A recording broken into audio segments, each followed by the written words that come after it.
tahun akademi, tapi juga menuju revival. Dan seperti biasa, Tuhan itu caranya, metodenya sederhana, yaitu memakai seseorang. Ayat pokok kita dari Yesaya 32 ayat yang pertama. Behold, lihatlah, seorang raja akan memerintah dengan kebenaran dan keadilan. Juga para bangsawan, prinses, para pemimpin juga akan melayani di dalam keadilan. Ya, kebenaran, keadilan itu adalah dasar daripada kerajaan Allah. Lalu kemudian dikatakan seseorang, a man, akan jadi tempat perteduhan dan perlindungan daripada angin ribut. Dan kemudian seperti sungai yang mengalir di tempat-tempat kering, dan seperti batu karang yang besar, tempat berteduh dari terik matahari. Batu karang yang besar. Saya pernah pergi ke Israel di daerah selatan, di daerah padang gurun, dan di situ saya melihat di mana para raja wali tinggal.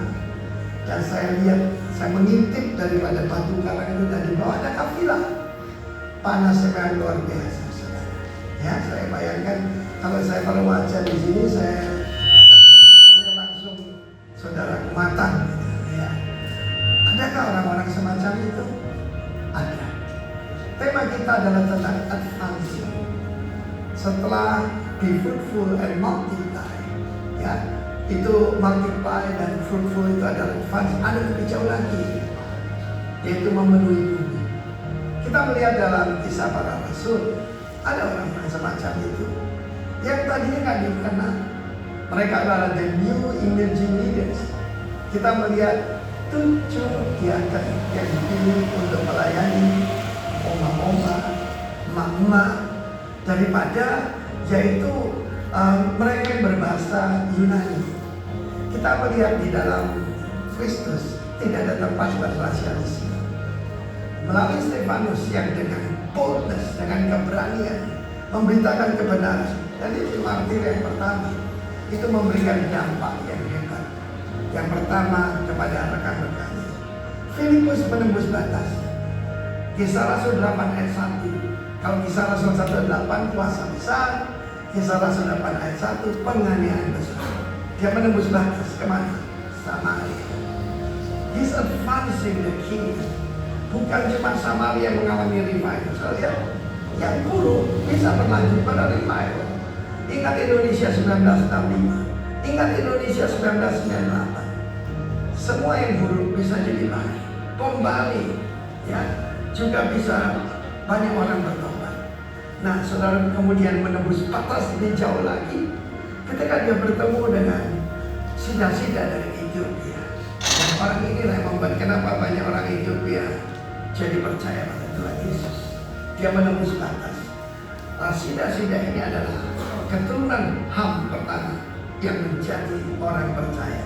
Lewat kehidupan a new emerging leader, yaitu Filipus.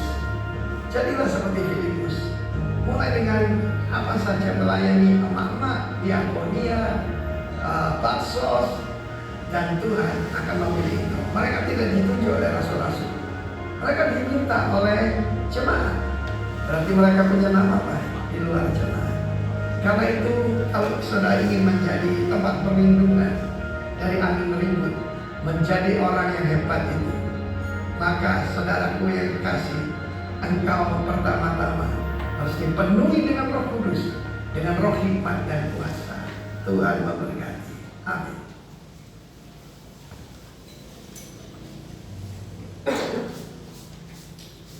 Shalom, selamat pagi. Shalom.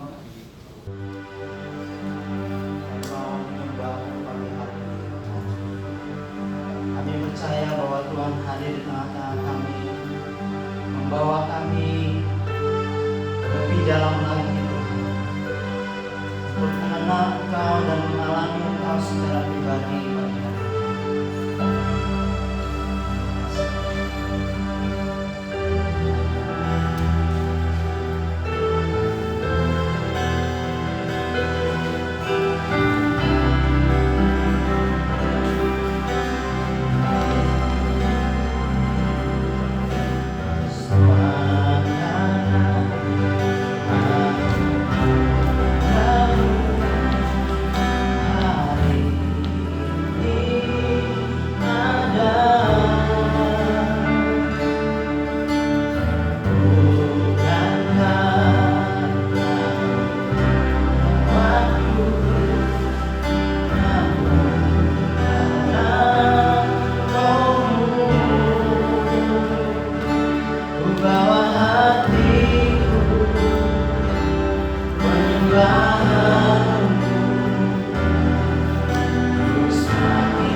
Menghidupku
suci, segala hormat, senang hatiku berkenan.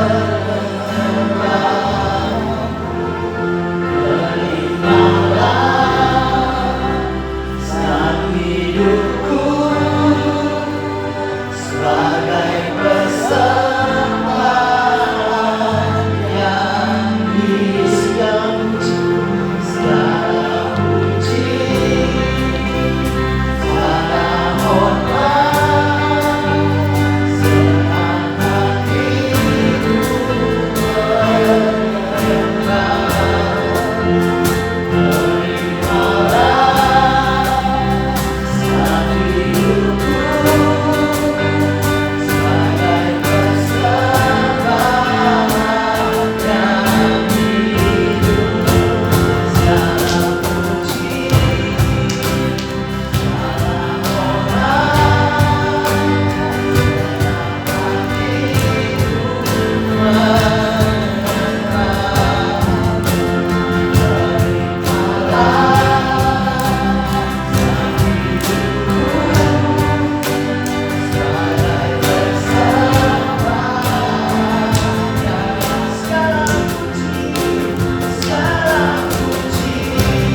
Hanya Engkau yang layak kami puji Tuhan.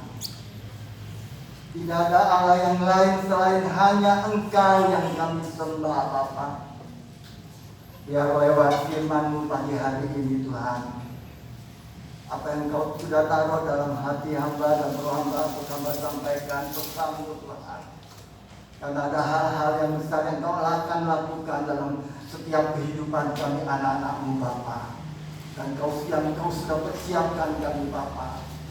Biarlah kami terus mau upgrade-kan diri kami terus Tuhan bersama dengan Engkau lewat kebenaran firman-Mu yang memerdekakan kami Tuhan. Segala puji syukur hanya bagi-Mu Tuhan. Urapi hamba-Mu, urapi kami semua yang mendengar isi hati-Mu Bapa. Biarlah kami hidup berkemenangan terus di dalam Engkau di penghujung tahun bulan Desember ini Bapa. Yang sebentar lagi kami memasuki tahun 2021 Tuhan. Dan kami pastikan Tuhan, kami percaya kami tetap bersama dengan Engkau. Dan Engkau terus menopang, menuntun, membimbing setiap langkah kami untuk mencapai apa yang Engkau inginkan dalam setiap kehidupan kami Bapa. Segala puji syukur hanya bagi-Mu Tuhan. Kami siap mendengarkan isi hati-Mu. Dalam nama Yesus, haleluya. Amin.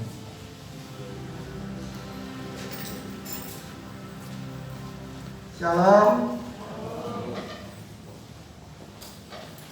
Puji Tuhan, kita sudah masuk di penghujung tahun di bulan Desember tahun 2020 ini. Sebentar lagi kita memasuki tahun baru. Dan saya percaya kita tetap mempunyai semangat yang baru, amin. Nah, tema bulan Desember tahun 2020 adalah advancing yang artinya apa? Bergerak maju. Bergerak maju. Berapa banyak kita di tempat ini yang sudah siap, bahkan sudah terus bergerak maju? Angkat tangan. Kita mau tetap bergerak maju bersama dengan Tuhan. Nah, dalam setiap kehidupan kita akan selalu diperhadapkan pada yang namanya sebuah keputusan. Apakah kita harus bergerak maju atau kita tetap tinggal di zona nyaman kita yang saat ini sedang kita nikmati, saudara yang dikasih Tuhan.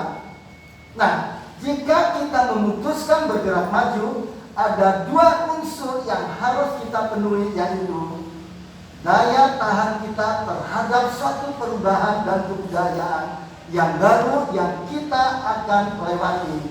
Hal-hal yang seperti ini dalam setiap kehidupan kita. Nah, keputusan untuk bergerak maju, kita memerlukan daya tahan terhadap suatu perubahan dalam bentuk apa, saudara dikasih Tuhan? Dalam bentuk konsisten, tidak mudah menyerah, selalu berpikir maju, mencari solusi, bukan membesarkan masalah, saudara dikasih Tuhan.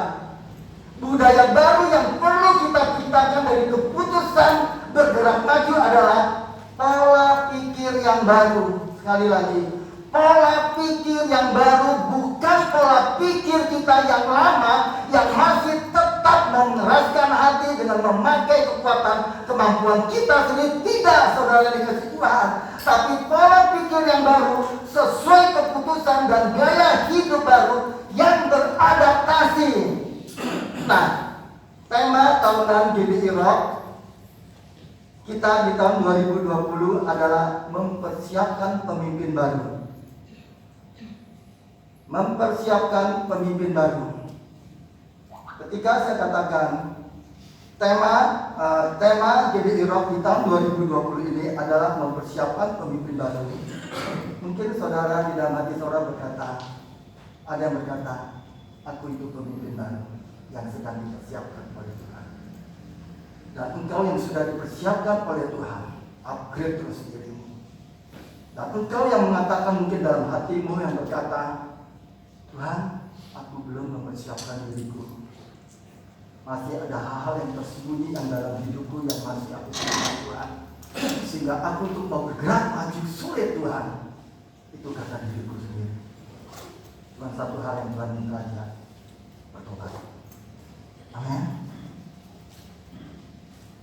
Saudara perhatikan, kita sudah masuk di penghujung tahun 2020 ini. Kita lihat apa yang Tuhan kerjakan di dalam gereja ini, khususnya di dalam urusan perizinan pembangunan gedung ibadah gereja yang sedang kita lakukan di sini.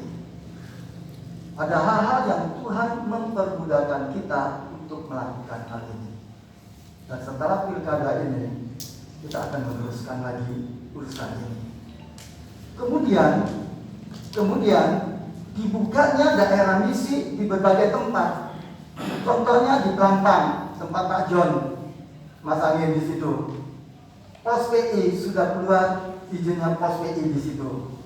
Langsung dari pemberi Kristen Pak Lubis yang menyerahkan suratnya itu di situ.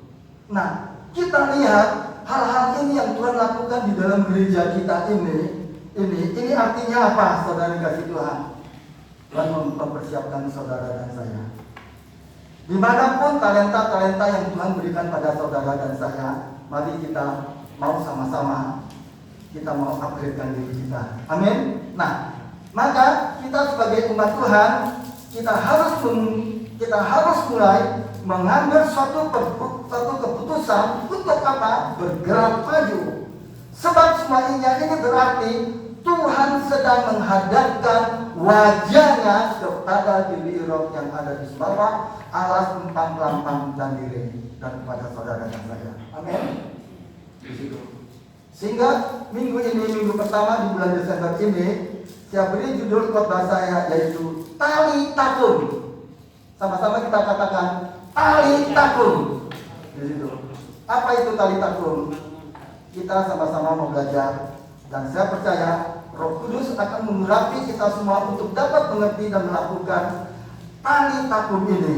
Nah, saya hari ini mengajak saudara bersama-sama untuk mendengar satu firman pesan dari Roh Kudus.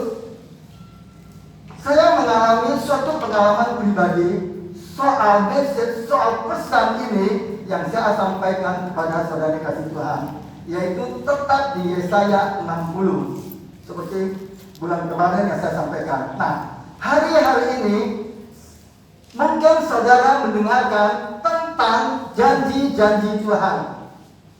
Kata bangkitlah itu sangat merema sekali, luar biasa melompat di dalam roh saya, di dalam diri saya. Kata-kata ini selalu setiap hari kata-kata itu berkata bangkitlah itu di situ. Bukan hanya sebagai suatu janji, tapi juga sebagai suatu perintah, yaitu bangkitlah. Bangkitlah berarti jangan engkau selalu terus terpuruk di daerahmu apa yang kau sedang lakukan saat ini. Mungkin saudara bertanya atau berkata gini, memangnya itu pilihan saya bahwa terus terpuruk begini? Bukan, saudara dikasih Tuhan. Tapi kita bisa bangkit dengan iman saudara dan saya. Apa yang terjadi di luar, itu di luar kendali kadang-kadang. Tapi yang di dalam ini saudara dikasih Tuhan, selalu di dalam kendali Roh Kudus bersama dengan kita. Amin. Di situ. Dan Tuhan itu Maha Kuasa. Yang di luar sana Tuhan bisa putar balikan keadaan. Tapi keadaan harus berbalik terlebih dahulu di dalam hati kita. Kita harus berbalik dahulu kepada Tuhan di situ. Kalau yang sudah mundur dari Tuhan, ayo maju kembali lagi bersama dengan Dia. Yang malas, mari rajin kembali. Yang suam kuku, mari berapi-api kembali. Dan yang rajin, ayo berlari terus, berlari pada dengan Tuhan. Jangan menoleh ke belakang lagi di situ. Kita lihat Yesaya 60 ayat 1 dan 2. Kita baca bersama-sama Yesaya 60 ayat 1 dan 2.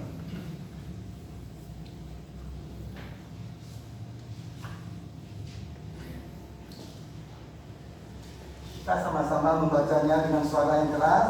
2, 3. Bangkitlah, menjadi teranglah, sebab terangmu datang dan kemuliaan Tuhan terbit atasmu. Sebab sesungguhnya kegelapan menutupi bumi dan kekelaman menutupi bangsa-bangsa, tetapi terang Tuhan terbit atasmu dan kemuliaannya menjadi nyata atasmu. Bangkitlah. Kata bangkitlah di sini sama dengan yang di Perjanjian Baru. Ketika Yesus membangkitkan seorang anak, dia katakan apa? Talitakum. Demikian bahasanya, bahasa aslinya itu. Talitakum itu artinya apa? Talitakum itu sama juga dengan artinya bangkit, bangkitlah. Di situ.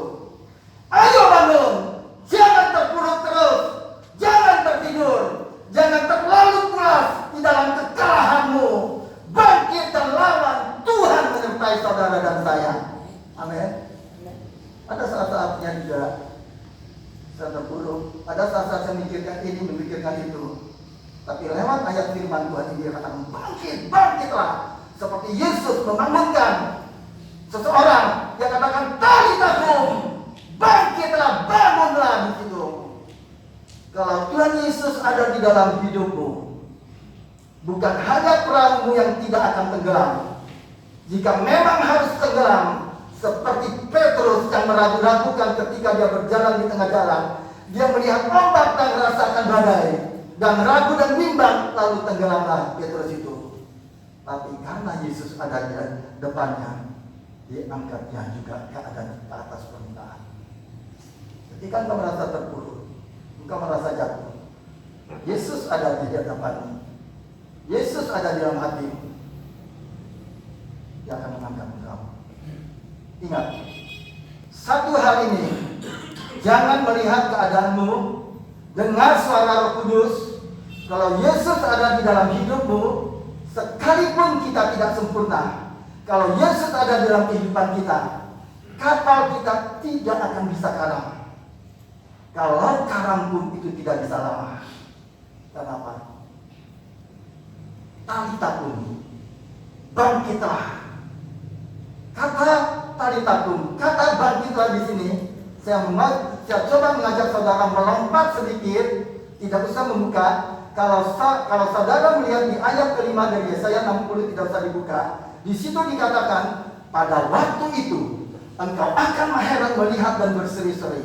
Engkau akan tercengang dan akan berbesar hati. Kata bangkit tidak ada hubungannya dengan emosi atau perasaan kita. Berbesar hati dahulu baru bangkit.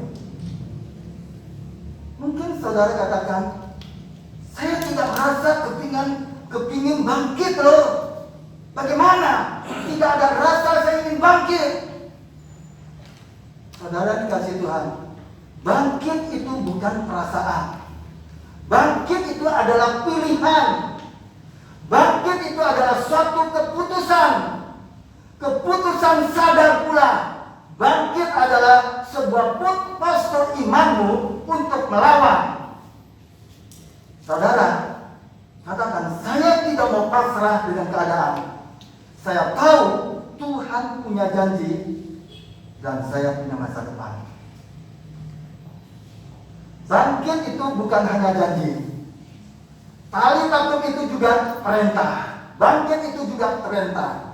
Kalau kita ikut Tuhan, kita tidak boleh mundur. Kita tidak boleh rasanya mau pilih mati aja. Kadang-kadang orang sudah dalam tahap dalam laut itu di situ. Ketika dalam permasalahan katanya lebih baik aku mati saja. Sering kita mendengar juga kata-kata kadang-kadang pun ingin bunuh diri karena keadaan. Itu dulu saya juga seperti itu. Kita tidak bisa untuk tidak berbuat apa-apa. Nah, sering kata berserah. Sering kata berserah itu adalah kadang-kadang kita katakan, aku serahkan saja. Tetapi dalam keadaan putus asa. Kita berserah itu adalah kata aktif dalam kerajaan Allah, bukan kata pasif. Seperti lagu. Aku berserah pada Yesus Juru Selamat. Aku berserah. Kata serah itu mirip dengan seperti kata-kata serang, menyerang di situ. Sebab pertahanan kita yang paling mutakhir adalah serang, adalah melawan. Kalau kita tidak mau mundur, kalau kita tidak mau mundur dan kita harus maju, tidak bisa kita berdiri terus di tempat. Kalau kita terus berdiri di tempat, nanti akan seperti bangsa Israel 40 tahun tidak bisa masuk ke Kanaan atau ke tanah perjanjian. Karena apa? Mereka berputar-putar di padang gurun itu. Untuk itu jangan kita berjalan terus di tempat. Justru kita mau maju menyerang. Pasrahnya kita ini bukan berarti pasrah pada keadaan tanpa kita mau melawan, tanpa kita mau menyerang di situ, tapi kita mau maju ke depan di situ. Nah, kenapa? Peperangan kita ini bukan melawan darah dan daging, tapi melawan ketidakpercayaan, yang kita, sekali lagi saya katakan, peperangan kita ini bukan melawan darah dan daging, bukan. Tapi apa yang kita lawan? Kita melawan ketidakpercayaan, keraguan, kebimbangan, keputusasaan, kekecewaan, kepahitan. Itu yang kita lawan, saudara dikasih Tuhan. Jangan biarkan imanmu menganggur, jangan biarkan hatimu hampa. Isilah dengan kebenaran firman Tuhan yang akan memerdekakan engkau. Saudara dikasih Tuhan, bangkit itu tidak ada hubungan dengan berbesar hati. Berbesar hati itu baru ada di ayat yang kelima. Pada saat ayat 1 kedua dikatakan talitakum, di situ dikatakan. Untuk itu seperti tema gereja katakan bergerak maju itu di situ. Nah, kemudian sekali lagi saya katakan, bangkit itu tidak ada hubungannya dengan berbesar hati.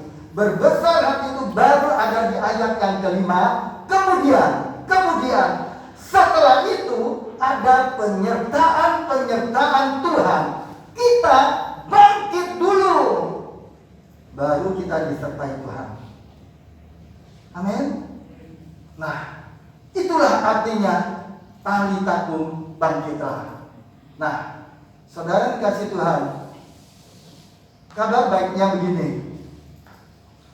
Bangkit di level terendah itu seperti apa? Bangkit di level terendah itu seperti apa? Kira-kira siapa yang bisa jawab? Ketika seseorang ingin bangkit di level yang paling terendah itu, pada saat dia ingin bangkit, kira-kira apa yang dia harus lakukan? Saya tidak tekan, saya kasih voucher untuk berbelanja di Modes atau nginap di Hotel 99. Bagaimana Pak Denny? Siap? Siapa yang bisa jawab? Bangkit di level terendah itu seperti apa? Ketika seseorang katakan, aku mau bangkit, dia katakan. Nah, di level terendah itu bangkit itu seperti apa? Bangkit di level biji sesali itu seperti apa? Seperti apa? Siapa yang tahu? Bangkit di level yang terendah itu adalah penyesalan. Penyesalan. Ketika saudara menyesal, penyesalan itu adalah bangkit di level yang terendah. Ketika kita berkata, aduh hidupku kok begini ya. Ketika kita menyesal dan bertekad untuk berbalik kembali yang ke jalan yang benar, itulah talitakum, itulah kebangkitan. Belum melihat kebangunan seperti apa, belum melihat perubahan seperti apa, belum melihat keberhasilan, tetapi sudah menjadi cikal bakal langkah pertama dari kebangkitan itu sendiri, yaitu ketika engkau ada penyesalan di dalam hidupmu untuk engkau mau berubah di situ. Ingat tentang si bungsu di Lukas 15 itu, ketika dia makan ampas babi, ketika berada di kandang babi yang sangat menjijikan sekali itu, si bungsu ini dulu adalah pangeran di rumahnya. Orang tuanya hanya mempunyai 2 anak laki-laki, semuanya keduanya adalah ahli waris. Papanya yang super kaya di situ. Dia terus kemudian si bungsu ini dia jatuh begitu terpuruk, ketika dia sadar, saudara yang dikasih Tuhan, dia sadar dalam kondisi keadaannya seperti itu, dia ingat rumahnya dan dia berkata, aku mau kembali. Aku mau kembali. Di rumah Bapakku banyak makanan. Aku di sini saingan dengan babi, dia katakan. Ada suatu penyesalan di dalam dirinya, dia apa yang dia lakukan. Ada suatu penyesalan. Ketika si bungsu ini menyadari kesalahannya dia menyesal, saudara dikasih Tuhan, dan dia sudah siapkan kata-kata penyesalan seperti apa yang dia sudah siapkan kata-kata penyesalan ketika dia akan ketemu dengan ayahnya. Dia akan katakan, Papa, aku telah berdosa kepada Papa dan kepada surga. Aku bodoh sekali. Jangan jadikan aku anakmu. Aku mengerti Papa. Jadikan aku hamba utahanmu saja. Aku siap. Pada saat di titik terendah penyesalan yang dia ungkapkan, rencananya dia seperti itu, Tuhan sudah melihat dari surga bahwa anak bungsu ini sudah kembali pulang ke rumah ayahnya. Padahal dia belum mendekati rumah bapaknya, masih ada seperjalanan jauh, dan masih ada ayahnya yang sedang berlari untuk menjemput anaknya yang sudah menunggu setiap hari di pintu rumahnya di situ. Tapi detik di mana ada penyesalan sejati di hati saudara, Tuhan menganggap bahwa hari itu si bungsu mengerti kata talitakum, bangkitlah. Dia mengerti ketika penyesalan itu ada dalam kehidupan. Amin. Nah, bangkitlah itu bisa dalam taraf yang paling kecil, biji sesawi dalam bentuk penyesalan akan segala kesalahan pribadi, segala sesuatu yang belum beres dalam kehidupan kita.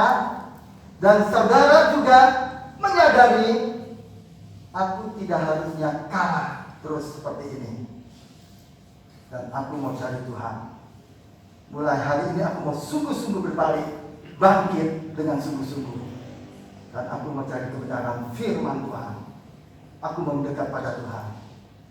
Itu namanya talitaku, bangkitlah. Responi setiap penyesalan apa yang ada di dalam diri saudara dan saya saat ini. Saya percaya ada penyesalan yang kuat berbicara dalam hidupmu untuk kau bangkit. Level terendah nomor 2 itu bukan hanya penyesalan, tapi ada kemauan. Ada kemauan. Seperti yang si bungsu, sekali lagi, ketika ada kemauan, ada tekad untuk maju atau kembali ke jalan yang benar, untuk mencari sumber yang tepat. Jangan cari di tempat yang salah. Dia cari kembali ke rumah ayahnya di situ. Dan dia mencari terang itu, dan dia tidak lagi foya-foya di dalam kegelapan itu. Ketika kemauan ada, di situ ada kebangkitan. Amin. Setelah menyesal, harus ada kemauan itu di situ. Penyesalan, kemauan, dan tentunya terutama iman saudara dan saya. Nah, ketika dia yakin papanya akan menerima dia, ketika kita berkata, aku yakin dan percaya, aku akan dicinta oleh Tuhan. Karena ada ayatnya, orang yang meninggalkan kesalahannya akan semakin disayang oleh Tuhan. Kira-kira begitu rasa saya hari ini. Amin. Nah, talitakum, bangkitlah, penyesalan, kemauan, dan iman. Ketiganya adalah tanda bahwa kebangkitan sudah tiba. Saudara dikasih Tuhan, bangkitlah. Katakan kepada dirimu sendiri. Coba saudara elus dada saudara. Mari kita pegang dada kita. Kita elus dada kita sendiri. Kita katakan, talitakum, bangkitlah. Ayo panggil namamu. Tony, talitakum. Tony, bangkitlah. Herman, bangkitlah. Adi, bangkitlah. Waiman, bangkitlah. Bangkit dan talitakum. Terus katakan ini, bernubuat terus pada diri kita sendiri. Kita bangkit. Amin. Kita lanjut di Yesaya 60 ayat yang ketiga. Yesaya 60 ayat yang ketiga. Kita sama-sama belajar, kita sama-sama baca 2, 3. Bangsa-bangsa berduyun-duyun datang kepada terangmu, dan raja-raja yang kepada cahaya yang terbit bagimu. Saya jelaskan begini. Ada sebuah janji, kalau Allah bekerja menambahkan kemuliaan, maka cara Tuhan bekerja itu begini. Perhatikan ayat firman Tuhan ini berkata apa? Bangsa-bangsa berduyun-duyun datang. Garis bawahi, berduyun-duyun. Berduyun-duyun. Berkat Tuhan akan datang sekaligus dalam satu hari. Amin. Ada yang kau sudah rasakan ini. Tuhan akan bawa saudara itu. Berkat Tuhan itu juga akan datang in safe. Seperti sip-sipan orang kerja. Tuhan punya berkat akan datang berlapis-lapis. Itulah kata berduyun-duyun di situ. Ada sebuah proses dan sebuah progres. Allah kalau bekerja itu dalam sebuah mata rantai kejadian, dan Tuhan berjanji. Perhatikan, kita di penghujung tahun 2020 bulan Desember ini. Sekali lagi, seulangi saya katakan, ada sebuah proses dan sebuah progres. Allah kalau bekerja itu dalam sebuah mata rantai kejadian. Perhatikan. Dan Tuhan berjanji menjelang akhir tahun hingga tahun depan, tahun 2021, akan mulai terjadi insiden-insiden ilahi dalam kehidupan jemaat kita di tempat ini. Katakan amin. Akan mulai ada berduyun-duyun berkat datang secara sif-sifan atau berlapis-lapis, seperti sebuah prosesi kerajaan Allah mulai masuk di dalam kehidupanmu. Mujizat yang tidak lazim, unusual miracle terjadi dalam kehidupanmu. Amin. Jadi jangan terburu-buru. Saudara sabar menanti. Bangsa-bangsa berduyun-duyun datang kepada terangmu. Kata datang di sini artinya kemudian hari. Jangan lupa saudara dikasih Tuhan. Yesaya ini di masa penjajahan pembuangan, di mana bangsa Israel terpuruk dalam kekalahan. Terpuruk di dalam kekalahan. Waktu Tuhan berkata, bangsa-bangsa berduyun-duyun datang kepada terangmu, itu adalah profesi nubuatan untuk masa depan. Ini adalah janji Tuhan buat jemaat di tempat ini. Di hari-hari esok, setelah masa-masa pandemi ini yang saudara lewati, yang saudara alami, mungkin ada yang terpuruk keadaan ekonomi, dalam situasi dan keadaan apapun, sehingga kita berapa bulan kita tidak mengikuti, kita tidak bisa ibadah secara tatap muka, tapi baru mulai 1 bulan ini di situ, Tuhan akan merubahnya semuanya menjadi baik, apapun yang terjadi. Amin. Setelah zaman-zaman susah di dunia ini, bangsa-bangsa akan berduyun-duyun datang kepada terangmu. Berkat, perhatikan, berkat-berkatmu yang selama ini mengalami kendala atau mengalami keterlambatan datang akan mulai tiba seperti pesawat yang delay datangnya itu di situ. Aduh, mestinya ketika saya berangkat misalnya ke Surabaya, saya harus tibanya jam 2. Pokoknya tiba jam 4. Kenapa? Karena mengalami keterlambatan. Terlambat bukan berarti telah sirna. Bukan. tugas kita hanyalah bangkit. Sisanya Tuhan yang akan atur timingnya. Tuhan yang akan atur waktunya di situ. Nah, kemudian ayat ini berkata, dan raja-raja kepada cahaya yang terbit bagimu. Yang penting kita tahu, raja-raja itu yang dinubuatkan di sini di ayat yang ketiga, mereka datang kepada kita, mereka datang kepada saudara dan saya. Karena apa? Karena cahaya yang terbit atasmu. Ketika saya belajar, raja-raja itu datang kepadamu. Raja-raja itu berbicara pada apa? Orang-orang besar, orang-orang yang tidak duga. Siapapun yang Tuhan akan kirim tanpa kita tahu untuk memberkati saudara dan saya, tanpa kita tahu. Dan ketika ayat ini, raja-raja itu dan raja-raja kepada cahaya yang terbit bagimu. Nah, terus kemudian, kenapa mereka datang kepada saudara dan saya? Karena cahaya yang terbit atasmu. Wow, ketika dikatakan cahaya itu terbit atasmu, saya langsung koreksi diri saya. Saya tidak semena-mena, wow Tuhan terima kasih berkat-Mu. Tapi saya koreksi diriku. Apakah cahaya itu terus bersinar dalam diriku? Adakah ada hal-hal yang tersembunyi dalam diriku yang disimpan terus selama ini?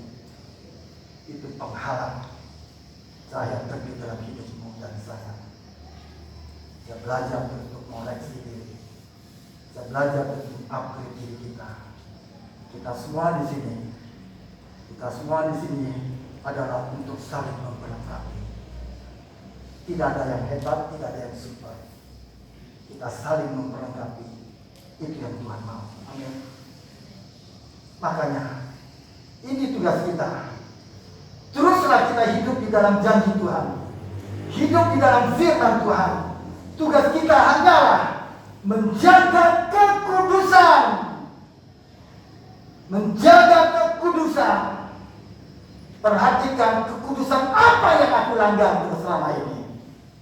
Yang Tuhan mau. Kalau engkau mendengar kekudusan apa yang Tuhan mau, dan engkau mendengar hal ini, yang Tuhan cuma satu mau, bertobat. Jangan sampai keadaan lebih parah. Itu yang Tuhan mau.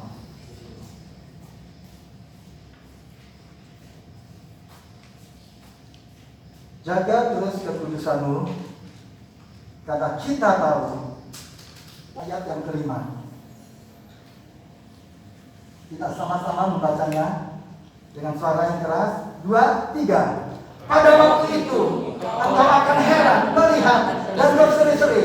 Engkau akan tercengang dan akan berbesar hati, sebab melimpah dari seberang laut akan beralih kepadamu, dan kekayaan bangsa-bangsa akan datang kepadamu. Perhatikan, sebab kelimpahan dari seberang laut akan beralih kepadamu, dan kekayaan bangsa-bangsa akan datang kepadamu. Ayat firman Tuhan ini sudah lama sekali saya belajar. Tapi yang membuat saya menjadi rema bagi saya, dan saya teringat sekali, saya tidak bisa lupakan. Di tahun kemarin bulan 11, kurang lebih tanggal 10, kurang lebih tanggal 8, 9, 10.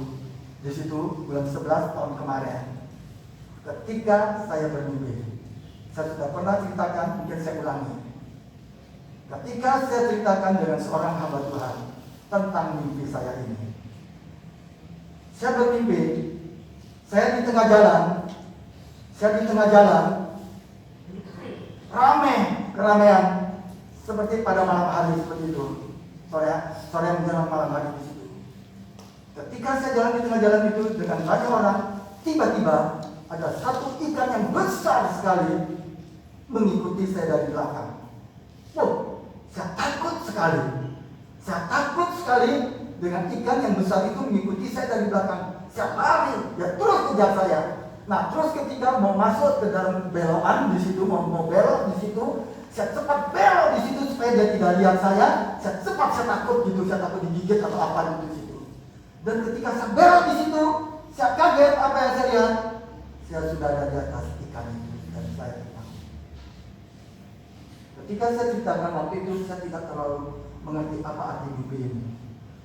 Yang saya cuma tahu, ikan itu sering berbicara tentang jiwa-jiwa. Terus kemudian saya sharing dengan seorang hamba Tuhan. Hamba Tuhan ini menceritakan pada saya, oh, kok Tony, dia bilang gitu. Ini artinya apa? Ini yang mustahil. Ikan hidupnya biasanya di pantai, di laut. Kok bisa di darat dan mengikuti Tony itu di situ? Itu artinya apa? Yesaya 60. Dia kasih saya ayat Yesaya 60 ayat 1 dan 5. Seperti apa yang tadi sudah saya jelaskan itu.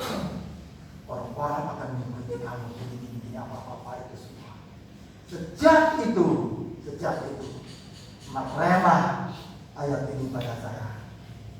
Dan pada tanggal 6 Juni, setiap peristiwa apa yang mimpi-mimpi yang Tuhan berikan saya tahu ini adalah mimpi profetik. Dan ini ada artinya. Dan itu akan penggenapannya itu akan terjadi. Tanggal 6 Juni tahun 20, saya bermimpi. Saya beli 1 kalung. Saya taruh kalung itu dalam leher saya. Ketika saya lihat liontinnya, saya baca kata-kata itu di situ. Tapi saya tahu tulisan di liontin itu. Dan saya mendengar suara itu berbicara. Dia katakan ini, engkau akan terheran-heran dan engkau akan terheran-heran dibuatnya berseri-seri dengan apa yang akan aku lakukan dalam kehidupanmu. Ketika saya bermimpi, saya mendengar suara ini berbicara. Sepanjang mimpi saya itu sampai pagi itu saya bangun, saya ingat kata-kata ini. Cepat saya bangun, saya tulis gitu. Saya tulis. Dan ini sangat meremah dalam kehidupan saya. Dan Tuhan katakan ini, makanya ketika ulang tahun gereja, tema yang Tuhan kasih yaitu Yesaya 60 itu di situ. Karena ini akan terjadi pada gereja Tuhan yang ada di tempat ini. Ini akan terjadi. Kalau saudara menangkap dengan roh, kamu berbicara dengan engkau, itu Tuhan berbicara dengan engkau. Engkau tangkap di situ. Di sinilah yang membuat saya di situ ya. Ada hal-hal yang sedang bekerja, sedang berjalan dalam kehidupan saya itu di situ. Dan saatnya nanti saya akan saksikan setelah waktunya nanti. Nah, saya lanjut itu ayat yang kelima. Saya lanjut ke ayat yang ke-6 dan yang ke-7. Ayat 6 dan ke-7.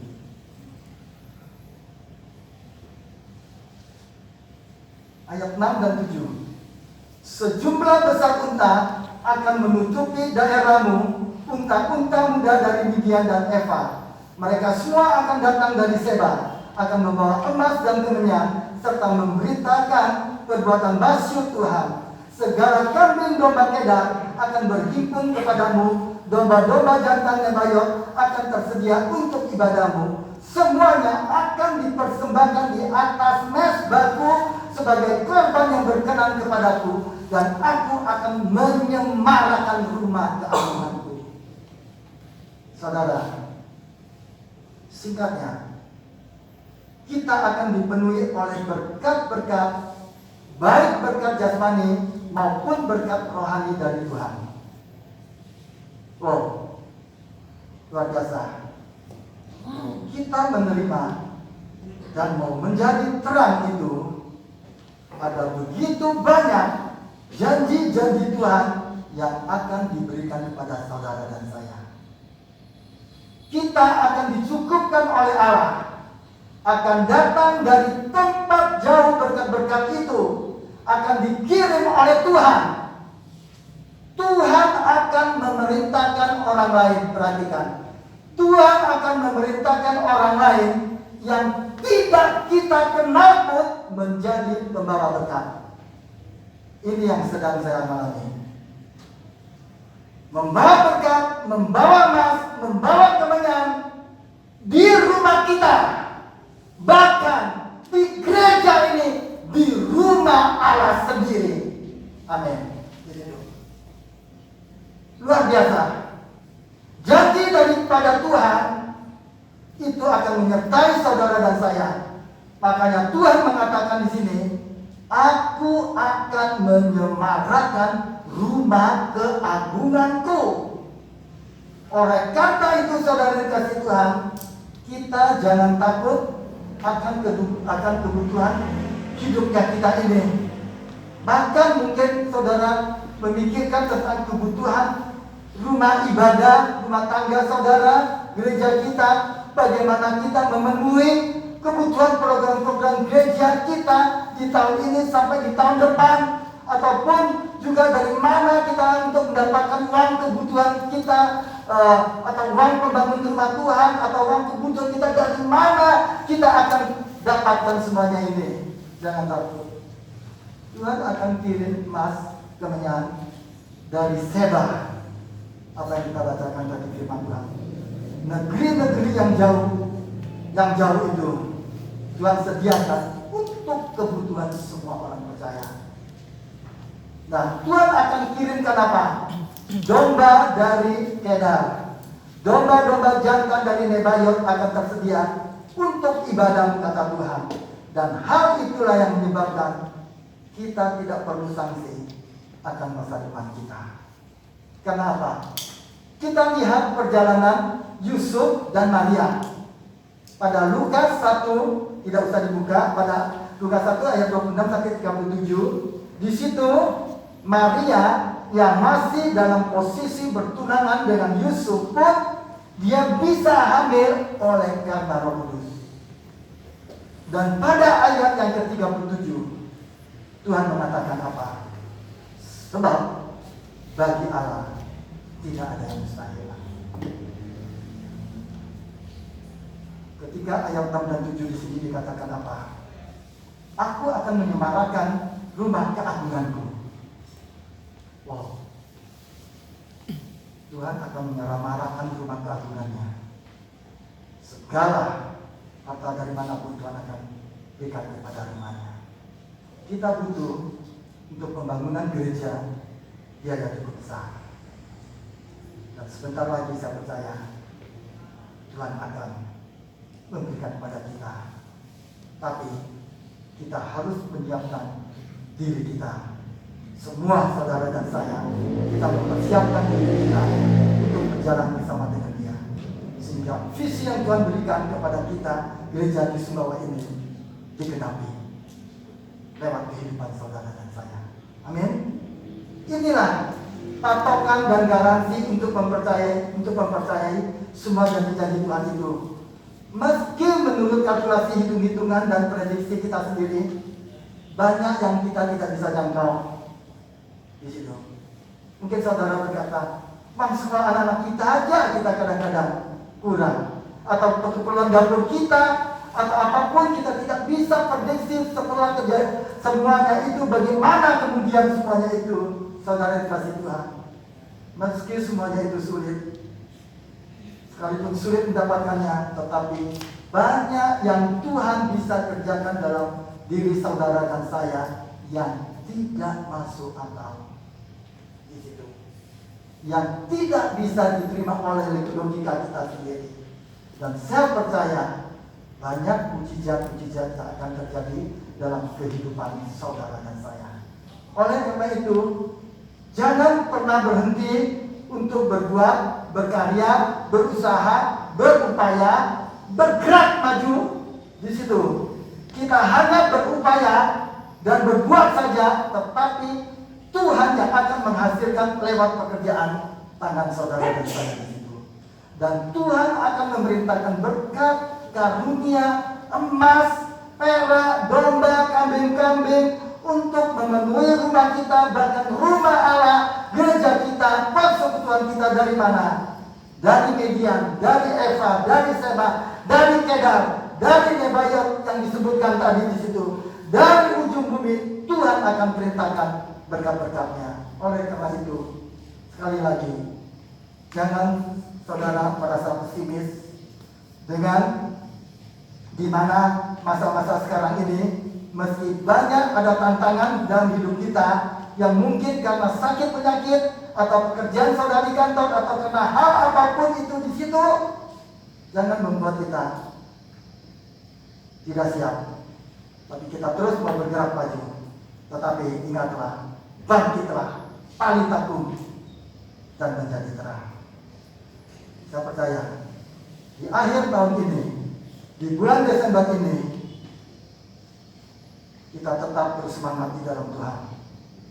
Dan kita mau bangkit dan kita mau menjadi terang. Dan kita mau proaktif, kreatif, berkarya, berbuat di dalam iman, dalam kehidupan kita sehari-hari. Untuk itu saudaraku, saya percaya tangan Tuhan, Dia akan mengulurkan tangannya membantu saudara dan saya. Saya akhiri khotbah saya ini, kita renungkan sejenak. Kita renungkan sejenak firman Tuhan yang sudah dibagikan ini, sambil kita mempersiapkan perjamuan kudus. Mungkin saudara yang belum mendapatkan roti dan anggur, boleh angkat tangan yang belum mendapatkan roti dan anggur. Nanti akan dilayani. Kalau sudah dapat, mari kita bangkit berdiri. Kita siapkan roti dan anggur yang ada di tangan kita ini.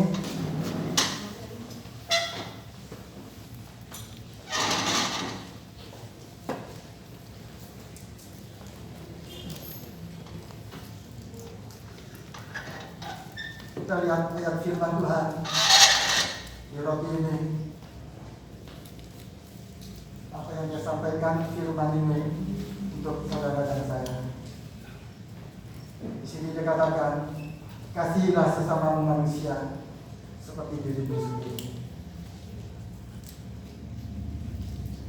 Sebelum kita menyantap tubuh dan darahnya, kita renungkan sejenak apa pesan firman Tuhan yang barusan dibagikan ini.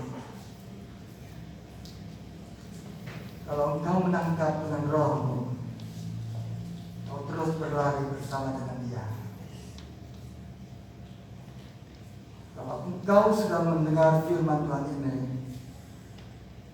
kata penyesalan itu ada dalam dirimu, engkau bangkit. Tuhan ingin engkau terbuka untuk penyesalan yang engkau lakukan selama ini yang tidak benar, untuk engkau tidak terlepas dan engkau jatuh lagi dalam dosa yang sama. Paling takut, bangkitlah. Sebelum engkau menyantap tubuh dan darahnya, terlebih dahulu, mari kita mau menyesali hal apa yang kita lakukan yang tidak benar di hadapannya. Mungkin itu yang tersembunyi. Minta ampun kepada Dia. Lalu engkau tali taruh, bangkitlah bersama dengan Dia. Dia mengasihimu, Dia mengampuni.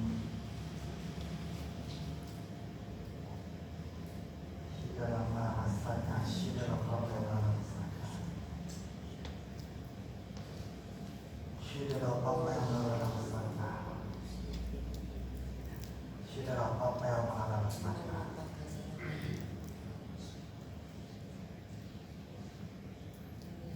Dia tidak pernah menghakimimu.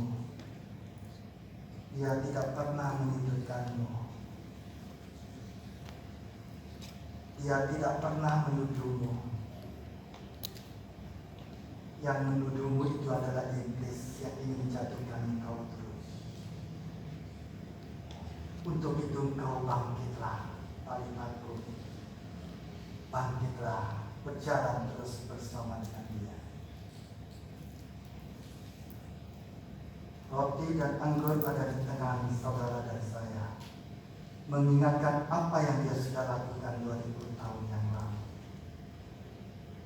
Masihkah engkau tidak percaya dengan Dia? Engkau sudah mengalami bersama dengan Dia, tapi Tuhan mau engkau terus berjalan dengan Dia. Jangan jalan di tempat, jangan menoleh ke belakang, tapi terus berjalan dengan Dia. Bangkitlah, menjadi teranglah paling takut. angkat roti yang ada di tanganmu. Bukankah roti yang ada di tangan kita ini merupakan persekutuan kita dengan tubuh Kristus? Mari kita makan dalam nama Tuhan.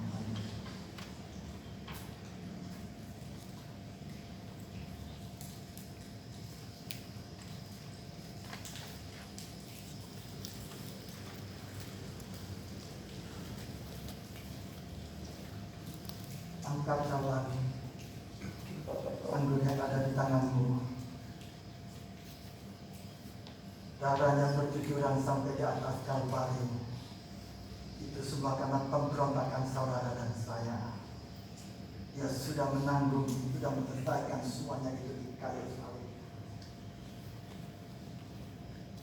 Ampuni aku Bapa, jika aku masih menyakiti Engkau yang sudah menyelesaikan bagiku di atas kayu salib Engkau Tuhan. Bukankah anggur yang ada di tangan kita ini merupakan persekutuan kita dengan darah Yesus? Mari kita minum dalam nama Yesus.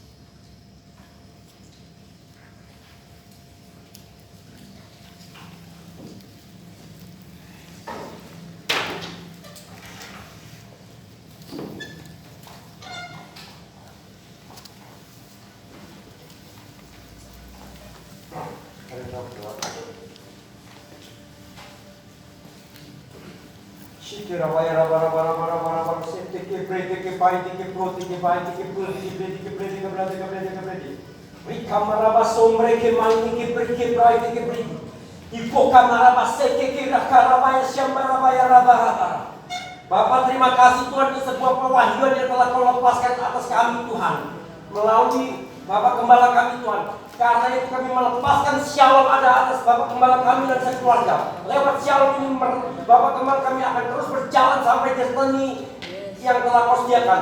Karena itu kami tahu dan kami ambil keputusan kami untuk kami berjalan di dalam terang-Mu Tuhan, untuk kami masuk di dalam terang-Mu, sehingga kami ada di dalam keputusan-Mu yang telah tertulis Tuhan. Dan kami tahu secara pasti bahwa gereja ini Tuhan, Engkau telah tetapkan Tuhan menjadi ambasador Tuhan, menjadi sebuah utusan Kristus Tuhan. Karena itu kami mau berkata di dalam nama Yesus. Dan kami tahu Tuhan secara pasti bahwa izin gereja ini harus keluar oleh karena keputusan Tuhan telah sampai buat gereja ini di dalam nama Yesus. Sehingga kami mengerti Tuhan, pendanaan dari gereja ini pun Tuhan untuk membangun sebuah tempat peribadatan, rumah ibadat Tuhan ini akan tergenapi di dalam nama Yesus. Karena lewat rumah daripada rumah-Mu Tuhan, Gereja Erok Sumbawa di dalam nama Yesus ini bukan menjadi sebuah rumah yang menjalankan ibadah demi ibadah, tapi mencetak generasi-Mu Tuhan, generasi Kristus Yesus, generasi yang berjalan di dalam kemenangan. Karena lewat gereja Erok Sumbawa ini Tuhan,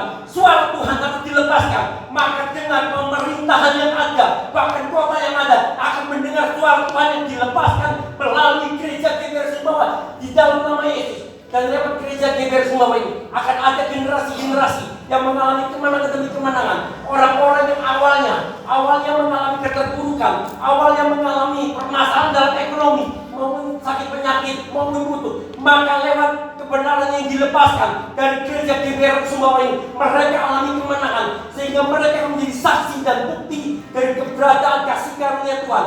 Dan kami berkatakan Tuhan, kami yang ada di tempat ini, kami bersepakat Tuhan, kami bersepakat untuk menolak setiap rekayasa musuh, untuk menolak setiap rancangan konspirasi, yaitu COVID-19 tidak boleh ada lagi di Sumbawa di dalam nama Yesus. Karena kami tahu Tuhan, waktunya telah tiba, bahwa realita Tuhan harus kami alami, realita Tuhan harus terjadi buat kami Tuhan di dalam nama Yesus. Dan kami tahu Tuhan bahwa terang-Mu telah ada buat kami, sehingga lewat terang-Mu ini Tuhan, nama-Mu harus dimuliakan, nama-Mu harus diagungkan lewat gereja ini dan lewat kota Sumbawa. Maka kota Sumbawa ini menjadi sebuah kota yang makmur. Kota Sumbawa mengalami kota kesejahteraan. Tidak akan ada lagi kekurangan buat kota Sumbawa, buat kami yang ada di tempat ini. Semua kutuk berhenti oleh kasih karunia Tuhan. Terjadilah di dalam nama Yesus. Dan sebentar lagi Tuhan, kami akan mengembalikan perpuluhan dan menabur persembahan Tuhan. Di dalam nama Yesus, Kami berikan semuanya dengan sukacita dalam nama Yesus. Amin. Amin.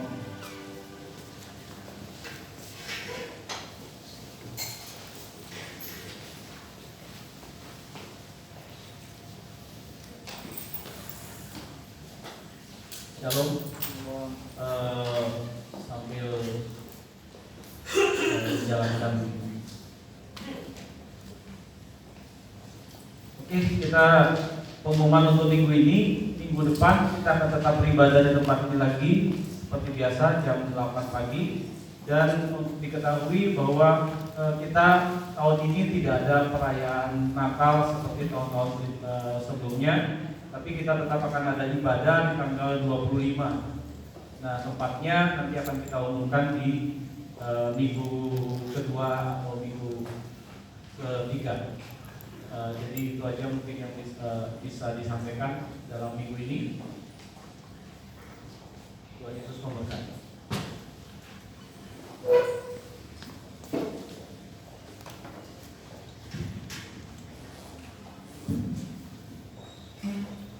Hari Jumat Tuhan, kita bangkit berdiri.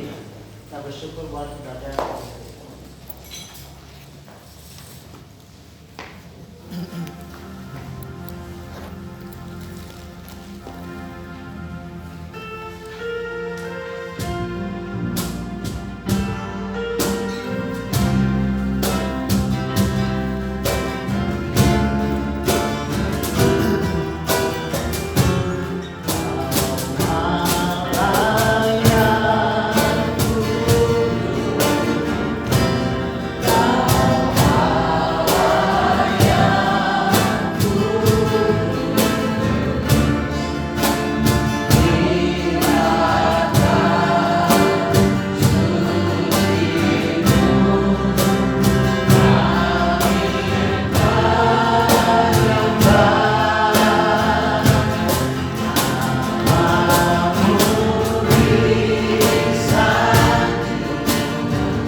Tetap berdiri di tempat. Kalau tetap berdiri di tempat, saya akan berdoa yang berulang tahun di bulan Desember ini. Bapak, anak-anakmu yang kau kasih yang berulang tahun di bulan Desember ini, Bapak, biarlah kekuatan kemampuan ilahi daripadamu turun atas anak-anakmu. Baik itu ulang tahunnya dan ulang tahun pernikahannya Bapak di bulan Desember ini. Biarlah kasih karunia-Mu turun terus anak-anak-Mu yang berulang tahun ini Tuhan. Biar sukacita damai sejahtera Tuhan memenuhi dalam kehidupannya mereka. Roh yang takut akan Tuhan terus memenuhi dalam kehidupan mereka Bapa. Dan kami percaya janji-janji-Mu Tuhan tergenapi dalam kehidupannya mereka. Dalam nama Tuhan Yesus. Kekasih-kekasih Tuhan, angkat kedua tangan-Mu, terimalah berkat Tuhan. Biarlah kasih karunia, urapan dan berkat-berkat yang selalu baru turun dalam kehidupan-Mu.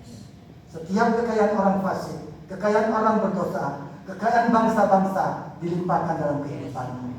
Tuhan memberkati Engkau berlimpah-limpah dan mempulas daerah-Mu, dan tangan yang menyertai Engkau dan melindungi Engkau dari malapetaka, sehingga kesakitan tidak menimpa Engkau, dan Tuhan mendengar doa-Mu. Dan Tuhan memberikan pertambahan kepada kamu dan kepada anak-anak-Mu. Diberkatilah kamu oleh Tuhan yang menjadikan langit dan bumi. Semuanya ini diberikan oleh Allah Bapa, Putra dan Roh Kudus, yaitu Tuhan Yesus Kristus. Semua yang percaya dan yang sudah diberkati sama-sama katakan amin. Tuhan Yesus memberkati.